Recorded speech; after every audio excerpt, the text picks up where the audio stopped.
आज हम Pacific rim के पार्ट 2 को एक्सप्लेन कर रहे हैं। पार्ट 1 की स्टोरी में हमें दिखाया गया था कि कैसे एलियंस ने दूसरी दुनिया का दरवाजा खोला था और वहाँ से उन्होंने कुछ काइजोस को भेजा था जिन्होंने पूरी दुनिया को डिस्ट्रॉय कर दिया था। लेकिन कुछ हीरोज ने सभी काइजोस को मार दिया था और दूसरी दुनिया के दरवाजे को भी बंद कर दिया था। और आज इस बात को पूरे 10 साल हो चुके हैं और आज से 10 साल पहले जो रोबोट्स खराब हुए थे वो वहीं पर मौजूद हैं। और अब हमें ऐसे लोगों को दिखाया जाता है जो रोबोट्स के पार्ट्स को चोरी करते थे और उन्हीं लोगों में से हम एक जेक को देखते हैं। जेक कोई और नहीं बल्कि मार्शल का बेटा था, जिनको हमने देखा कि उन्होंने काइजोस से लड़ते हुए खुद को सेक्रीफाइस कर दिया था। लेकिन मार्शल का बेटा जेक उनसे बिल्कुल मुख्तलिफ था। वो खराब रोबोट्स के पार्ट्स को चुराता था क्योंकि इस दुनिया में कुछ लोग अभी भी ऐसे थे जो अपना अपना रोबोट्स बनाना चाहते थे। और अब जेक कुछ लोगों को रोबोट का खास पार्ट बेचने लगता है, लेकिन जेक के पास वो पार्ट मौजूद नहीं था, इसीलिए वहाँ पर वो कुछ लोगों को धोखा देकर भाग जाता है। और जब जेक भाग रहा होता है तो वहाँ पर वो देखता है कि एक लड़की है जिसका नाम अमारा था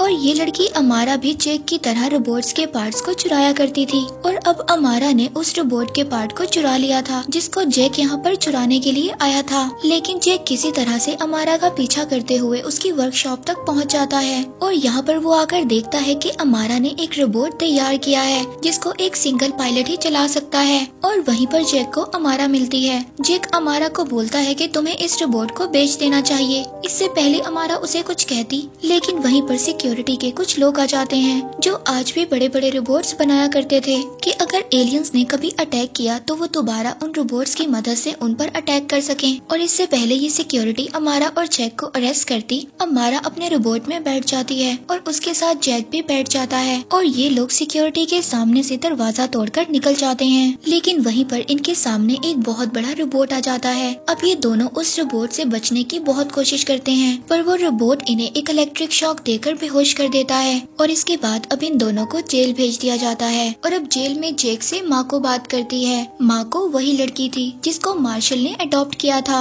यानी कि माँ को जेक की बहन थी और साथ ही वो एक कंपनी की सेक्रेटरी जनरल थी। और ये वही कंपनी थी जो बहुत बड़े रोबोट्स बनाती है और न्यू पायलट्स को ट्रेनिंग देती है। अब माँ को जेक से कहती है कि या तो तुम्हें जेल में ही रहना होगा या फिर तुम्हें ट्रेनिंग सेंटर आकर नए पायलट्स को ट्रेन करना होगा। दरअसल जेक भी एक पायलट था और वो अपने काम में बहुत ही माहिर था। और अब जेक को माको की बात को मानना पड़ता है। और अब जेक और अमारा उस जगह पर आ जाते हैं जहाँ पर न्यू पायलट्स को ट्रेनिंग दी जाती थी। और अमारा को जेक के साथ इसलिए भेजा जाता है क्योंकि अमारा ने अपनी काबिलियत से एक बहुत बड़ा रोबोट बनाया था। और यहाँ पर जेक अपने पुराने फ्रेंड नेट से भी मिलता है जिसका वो पहले को पायलट था। और यहाँ पर कंपनी की एक ऑनर आती है जिसका नाम शाओ था और शाओ के साथ डॉक्टर न्यूटन भी था। अब डॉक्टर न्यूटन वही आदमी है जिसने पिछली स्टोरी में अपने दिमाग को काइजो के दिमाग के साथ जोड़ दिया था और एलियंस के बारे में सभी इंफॉर्मेशन को इकट्ठा कर लिया था। और अब न्यूटन शाओ के साथ मिलकर काम करता था। इन दोनों ने मिलकर बहुत ही एडवांस किस्म के रोबोट बनाए हैं जिन्हें दूर से एक ही पायलट कंट्रोल कर सकता है। और अब शाओ अपने रोबोट्स की प्रेजेंटेशन देती है। वो पूरी दुनिया में अपने रोबोट्स को इंट्रोड्यूस करवाना चाहती थी और इसके लिए उसको माको की कंपनी से परमिशन लेने की जरूरत थी। लेकिन माको उसको परमिशन नहीं देना चाहती थी क्योंकि माको का ये मानना था कि इन रोबोट्स को दूर से चलाया जा सकता है और इनको बहुत ही आसानी से हैक भी किया जा सकता है और वो रोबोट्स दुनिया को डिस्ट्रॉय भी कर सकते हैं। और माको जेक से कहती है कि तुम भी अपने को पायलट नेट के साथ एक रोबोट पर बैठ कर आओ ताकि तुम प्रीशियस के लोगों का वेलकम कर सको। और फिर अगले दिन जिस रोबोट में जेक और नेट थे उस रोबोट को उस जगह पर लैंड करवा दिया जाता है जहाँ पर प्रीशियस के लोगों की मीटिंग थी। और इस मीटिंग के लिए माको भी अपने हेलीकॉप्टर में आ रही थी। और तभी हमें दिखाया जाता है कि पानी से एक बहुत ही बड़ा रोबोट बाहर निकलता है। वो उस रोबोट पर मिसाइल से अटैक करता है जिसमें जेक और नेट थे, लेकिन वो दोनों रोबोट के जरिए साइड पर हो जाते हैं। लेकिन वो मिसाइल एक बिल्डिंग पर लग जाता है और एक हेलीपैड उस बिल्डिंग से नीचे गिर जाता है। इससे पहले वो लोगों पर गिरता नेट और जेक लोगों को बचा लेते हैं।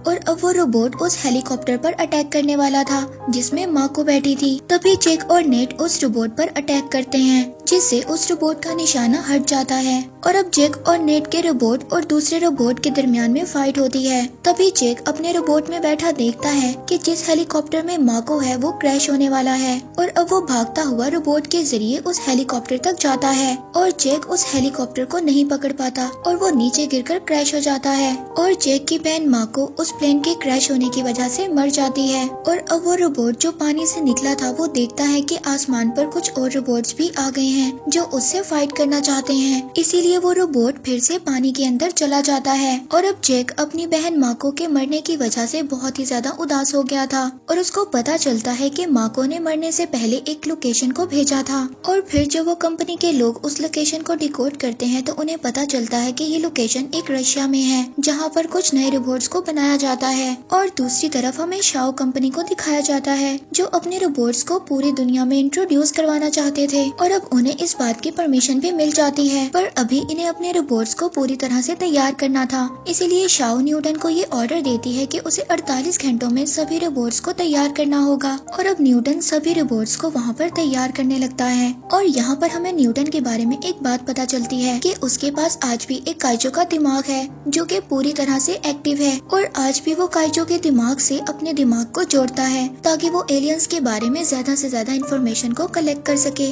और दूसरी तरफ हमें जैक और नेट को दिखाया जाता है जो अपना रोबोट लेकर उसी लोकेशन पर आ गए थे जिस लोकेशन के बारे में माको ने उन लोगों को बताया था, यानी कि वो लोग रशिया में आ गए थे और ये जगह बिल्कुल ही वीरान थी। यहाँ पर कोई भी नहीं था। इससे पहले वो लोग कुछ समझ पाते और यहाँ पर वही रोबोट आ जाता है जिसने माको को मारा था और यहाँ पर दोनों के दरमियान फाइट स्टार्ट हो जाती है और यहाँ पर जैक और नेट का रोबोट उस रोबोट को मार देता है। और अब ये लोग उस रोबोट को देखना चाहते थे कि उस रोबोट को कौन ऑपरेट कर रहा है। और अब जब वो उस रोबोट के हेलमेट को उतारते हैं तो उन्हें पता चलता है उस हेलमेट के अंदर कोई इंसान नहीं बल्कि एक काइजो का दिमाग था जो उस रोबोट को कंट्रोल कर रहा था। और अब इस बात को देखकर जैक और नेट दोनों बहुत ज्यादा हैरान हो जाते हैं। अब उस काइजो के दिमाग को लैब के अंदर लाया जाता है और यहाँ पर लैब में टेस्ट कर बताया जाता है कि ये काइजो का कोई असल दिमाग नहीं है बल्कि इसको उसके सेकेंडरी दिमाग से ग्रो किया गया है, वो भी अर्थ पर, यानी कि ये इंसानों का काम है। दूसरी तरफ हमें अमारा को दिखाया जाता है जो उस रोबोट के टेस्ट के लिए अंदर गई थी